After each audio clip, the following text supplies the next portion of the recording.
आज होते आमच्या कॉलेजला डेज आणि डेज असतील आणि आम्ही जाणार नाही असं होणारच नाही. म्हणून सकाळी उठलो, पटापट तयारी केली आणि निघालो कॉलेजला जायला. हा माझ्यावर कुर्ता कसा दिसतोय ते कमेंटमध्ये नक्की सांगा. सकाळी आलो आमच्या स्टॉपवरून, बस पकडली आणि आलो कॉलेजला. कॉलेजला आल्यानंतर आज खूप अलगच वाटत होते. कारण सर्वजण अलग अलग कपड्यात होते. एकदम भारी दिसत होते. मग काय डेज असतील आणि आम्ही फोटोज काढणार नाही असं होणारच नाही. म्हणून लागलो होतो फोटो काढायला.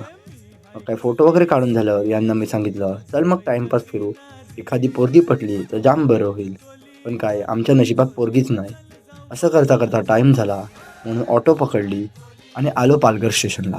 स्टेशनला आल्यानंतर थोडीफार पेटपूजा करायची म्हणून गेलो पेटपूजा करायला. पेटपूजा करून झाल्यानंतर बस पकडली आणि आलो घरी.